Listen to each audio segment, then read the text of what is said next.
তৰুণৰ সমূহ সদস্যলৈ শুভেচ্ছা জনাই আগবঢ়াইছো আজিৰ শিতানৰ কবিতা পাঠ। কবিতাৰ শিৰোনাম ছফিয়া। কবি ৰাছেল চৌধুৰী। কবিতা পাঠ কৰিছে পাৰ্থপ্ৰতিম। ছফিয়া। ছোৱালী এজনীক মই বেয়া পাওঁ। মহানগৰৰ ছোৱালী এজনীক মই বেয়া পাওঁ। যদিও তাইৰ চুলিৰ অৰণ্যত বিহু নাচিব পাৰে বতাহে, ভাগৰ গুচাবলৈ মুখ গুজিব পাৰে আন্ধাৰে। তাই হাঁহিলে নগৰত বৰষুণ নামে, পিন্ধিব পৰা তাইৰ বুকু চাই এমাজনৰ 18বিধ প্ৰজাতিৰ চৰাইৰ বিলুপ্তি ঘটিল।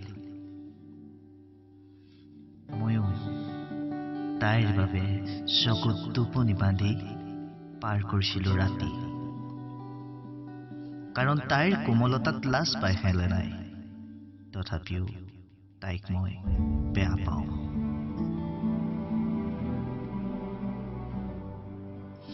ছোৱালীজনীৰ দৰে কোনো নহবা।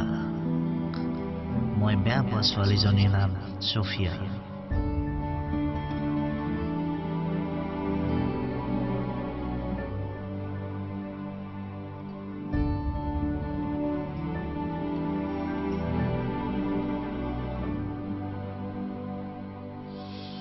ছফিয়াৰ বয়স 3 বছৰ।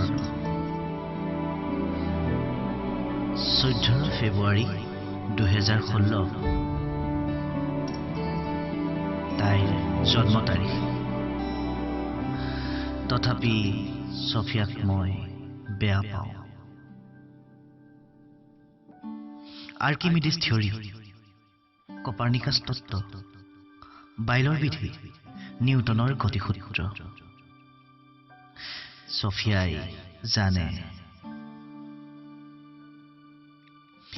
জানে থিয়ৰী অফ ৰিলেটিভিটি, জানে পোহৰ আৰু কোৱাণ্টামৰ খেল।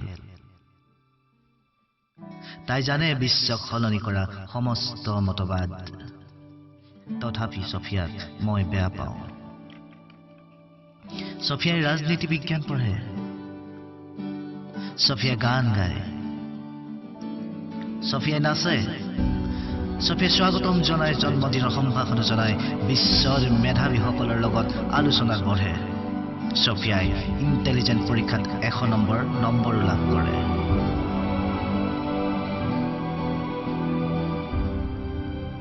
তথাপি ছফিয়াক মই বেয়া পাওঁ।